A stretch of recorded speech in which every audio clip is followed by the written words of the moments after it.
Zamonaviy texnologiyalar hayotimizga qulaylik olib kirish bilan bir qatorda qonunni aylanib o'tish, oson va noqonuniy yo'llar bilan boylik orttirish istagida bo'lgan shaxslar uchun ham o'ziga xos virtual maydon vazifasini o'tab qolayotganligi achinarli albatta. Buxoro viloyatida ro'y bergan navbatdagi jinoyat ishi aynan shu jihati bilan e'tiborga loyiqdir. Buxoro viloyati Ichki ishlar boshqarmasi tezkor qidiruv xizmati xodimlari tomonidan xavfsiz va sog'lom yurt tadbirlari doirasida amalga oshirilgan navbatdagi tezkor qidiruv tadbirlari natijasida qonunga xilof ravishda kriptoaktivlar aylanmasi bilan shug'ullanib kelgan shaxsning kirdikorlari fosh etildi. Gap shundaki, Vobkent tumanida yashovchi fuqaro belgilangan tartib qoidalarini qo'pol ravishda buzib, tegishli litsenziyasiz faoliyat yuritish yo'lini tanlagan. U internet tarmoqlaridagi virtual boylik vasvasasiga uchib, noqonuniy faoliyatga qo'l uradi. O'zining smartfoni orqali Binance xalqaro kripto birjasidan maxsus platforma va hisob raqamini ro'yxatdan o'tkazib, ko'rinmas bozorda soyali savdolarni boshlaydi. Uzoq vaqt, ya'ni 2024-yil sentyabr oyidan to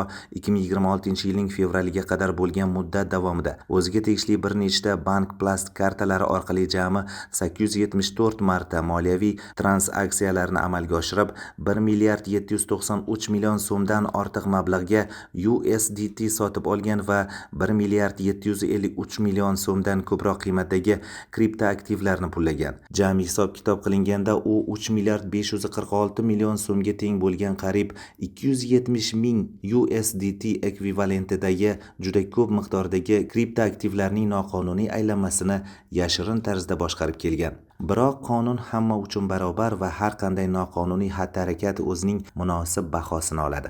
Mazkur holat yuzasidan gumonlanuvchiga nisbatan O'zbekiston Respublikasi Jinoyat kodeksining 278-8-moddasi 3-qismi A bandi bilan jinoyat ishi qo'zg'atilib, hozirda tergov harakatlari olib borilmoqda.